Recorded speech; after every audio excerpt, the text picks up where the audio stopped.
नमस्कार, मी हुमरे बाप्पूसाहेब, आपलं दैनिक संघर्ष योद्धा लाईव्ह न्यूजमध्ये सर्वांचं स्वागत। आज आपण गेवरा तालुक्यातील राजापूर या ठिकाणी आहोत। राजापूर या ठिकाणी हैदर अली बाबा यांचा दर्गा आहे आणि या दर्ग्यामध्ये मोहरम निमित्त संदलचा आणि कव्वालीचा भव्यदिव्य असा कार्यक्रम आयोजन केलं जात आहे। या निमित्ताने आपल्या तलवाडा पंचायत समितीचे माजी सदस्य आहेत श्यामाबा कुंड यांनी या संदल निमित्त या ठिकाणी दर्ग्याला भेट दिलेली आहे। सर, काय सांगाल, या निमित्त भव्यदिव्य असा संदलचा कार्यक्रम असतो, कव्वालीचा देखील कार्यक्रम असतो, याविषयी काय सांगताल आपण या दर्ग्याविषयी?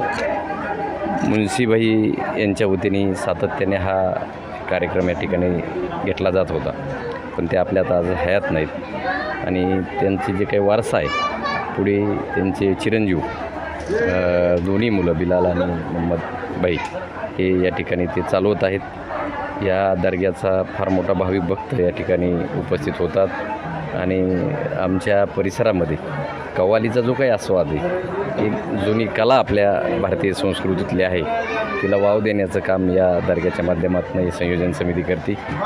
ही फार मोठी बाब या ठिकाणी आहे असं मी मानतो। धन्यवाद सर।